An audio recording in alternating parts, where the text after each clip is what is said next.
సేఫ్టీపై గత కొన్ని రోజులుగా టీవీ9 మహాయుద్ధమే చేస్తోంది. కల్తీగాళ్ల కూసాలు కదిలేనా? కల్తీ చేయాలంటేనే గుండెలు అదిరేలాగా ఫుడ్ సిరీస్ తో మోసగాళ్ల భరతం పడుతోంది. కోల్డ్ డ్రింక్ల నుంచి బటర్ మిల్క్ వరకు, పాల నుంచి టీ పొడి వరకు, ఉప్పు నుంచి పప్పుల దాకా కంత్రిగాళ్ల కన్నింగ్ వ్యాపారాన్ని కళ్లకు కట్టినట్లుగా చూపించి ఇటు ప్రజల్ని అలర్ట్ చేయడమే కాకుండా అటు అధికార యంత్రాంగాన్ని కూడా కదిలేలాగా చేసింది. అంతేకాదు ప్రజారోగ్యమే లక్ష్యంగా ఫుడ్ సేఫ్టీ అధికారులతో కలిసి జాయింట్ ఆపరేషన్ దిగింది టీవీ9. దీంతో మంత్రులు సైతం ఆహార భద్రతపై ఇప్పుడు ఆరా తీస్తున్నారు. ఆ బ్రేకింగ్ ని మనం ఇప్పుడు చూస్తున్నాం. ఫుడ్ సేఫ్టీపై గట్టి సంకల్పంతో ముందుకెళ్తోంది టీవీ9. కల్తీగాళ్ల గుండెల్లో రైళ్లు పరిగెట్టిస్తోంది టీవీ9. టీవీ9 కథనాలకు ఇప్పటికే ప్రభుత్వ యంత్రాంగంలో కదలికొచ్చింది. తాజాగా ఫుడ్ సేఫ్టీపై మంత్రి దామోదర రాజనరసింహ సమీక్ష కూడా నిర్వహించారు. రాష్ట్రంలో ఫుడ్ సేఫ్టీకి తీసుకుంటున్న చర్యలపై ఆయన ఆరా తీశారు. కల్తీకి పాల్పడే వాళ్లపై కఠిన చర్యలు తీసుకోవాలని ఆదేశించారు. నిరంతరం తనిఖీలు నిర్వహించాలని కూడా చెప్పారు మంత్రి. ఇక ప్రభుత్వ ప్రైవేట్ హాస్టళ్లలో తనిఖీలు చేయాలని ఆదేశాలు జారీ చేశారు. ఫుడ్ సేఫ్టీపై మహాయుద్ధమే చేస్తున్నామంటున్న టీవీ9 ఇప్పటిదాకా ఏం చేసింది? ఎలాంటి షాకింగ్ విషయాలు బయటపెట్టింది? అధికారులతో కలిసి చేసిన జాయింట్ ఆపరేషన్ లో ఏం గుర్తించింది?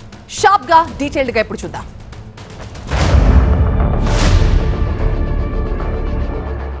చికెన్ లో బల్లి, బిర్యానీలో జెర్రీ, ఆఖరికి వెజ్ లోనూ నాన్ వెజ్ రావడంపై టీవీ9 వరుస కథనాలు ప్రచారం చేసింది.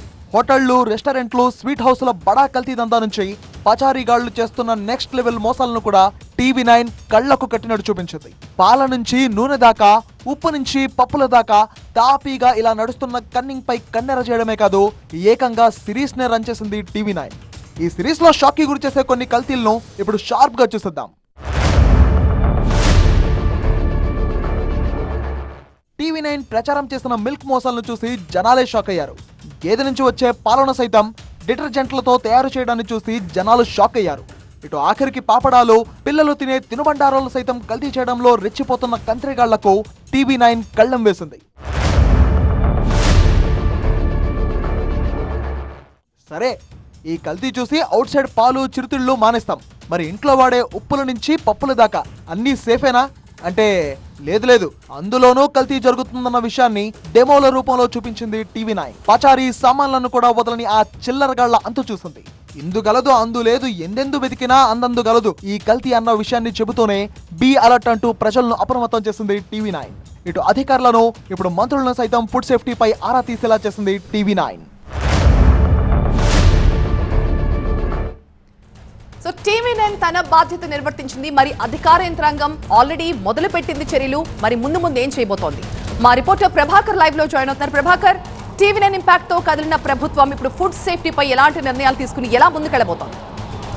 రైట్, టీవీ9 చూపించిన ఇంపాక్ట్తో ఈరోజు రాష్ట్ర ప్రభుత్వం చర్యల వైపు అడుగులేసిందని చెప్పాలి. ముఖ్యంగా దామోదర్ రాజనరసింహ హెల్త్ మినిస్టర్ ఈరోజు తన ఛాంబర్లో రివ్యూ నిర్వహించారు. ఈ రివ్యూకి హెల్త్కి సంబంధించిన, వైద్య శాఖకు సంబంధించిన, వైద్య ఆరోగ్య శాఖకు సంబంధించిన ఉన్నతాధికారులందరూ కూడా హాజరయ్యారు. దీనికి సంబంధించి క్రిస్టియానా జెట్చొంతు హెల్త్ సెక్రటరీగా ఉన్నారు, అట్లాగే ఆర్వి కర్ణన్ ఫుడ్ కమిషనర్గా ఉన్నారు. సో ఆయన పవర్ పాయింట్ ప్రజెంటేషన్లో చూపించారు ఎక్కడెక్కడ అడల్టరేషన్ ఎలా జరుగుతుంది అని. టీవీ9 చూపించిన ప్రతి అంశాన్ని కూడా ప్రభుత్వం పరిగణలోకి తీసుకుంది. ఎక్కడెక్కడ అడల్టరేషన్ ఎలా చేస్తున్నారు, పాలల్లో కానీ లేకపోతే ఉప్పుల్లో కానీ అట్లాగే ఐస్ క్రీమ్స్లో కానీ ఎట్లాంటి అడల్టరేషన్ జరుగుతుంది అనే దానిపైన క్లియర్గా వివరించారు. సో దానికి సంబంధించి ఫుడ్ సేఫ్టీ ల్యాబ్లను ఏర్పాటు చేయడం, వాటిని బలోపేతం చేయడం, దీంతో పాటుగా టీవీ9 టాస్క్ ఫోర్స్ టీమ్ చేసి చూపించిన వీటన్నింటిపైన కూడా ప్రభుత్వం ఒక టాస్క్ ఫోర్స్ టీంని ఇప్పటికే ఏర్పాటు చేసింది.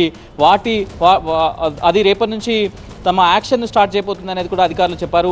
మొదటగా హోటల్స్ పైన రైడ్స్ చేయడం, అట్లాగే హాస్టల్స్ పైన రైడ్స్ చేయడం, ప్రతి వారానికి ఒకసారి ఆ ఫుడ్ అడల్టరేషన్ స్టేటస్ తెలుసుకోవడం, ఫుడ్ క్వాలిటీ స్టేటస్ తెలుసుకోవడం. ఇప్పటికే ఫుడ్ క్వాలిటీ ఇండెక్స్ లో ఏ విధంగా ఉంది తెలంగాణ కానీ సాధారణంగా ఇలాంటి రైడ్స్ అన్ని కూడా మీడియా హడావిడి చేసినప్పుడు, మీడియా దాని మీద ఎక్కువగా ఓవర్ ఎక్స్పోజర్ ఉన్నప్పుడే అధికారులు కూడా ఒక కదలిక వస్తుంది.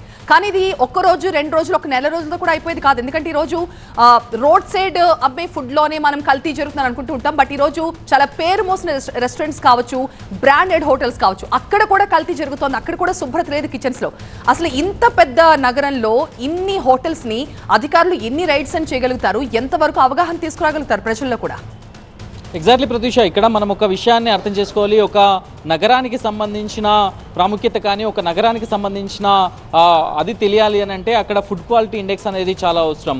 ఆ నగరానికి సంబంధించి ఎలాంటి ఫుడ్ దొరుకుతుంది, ఎంత క్వాలిటీ ఫుడ్ దొరుకుతుంది, ఎంత క్వాలిటీ ఇండెక్స్ ఉంది అనేది చాలా అవసరం మీరు చెప్పినట్లుగా. సో ఇక్కడ ఈ అడల్టరేషన్ జరగడం అనేది కేవలం రోడ్ సైడ్ హోటల్స్లో జరగట్లేదు అనేది టీవీ9 గుర్తించింది.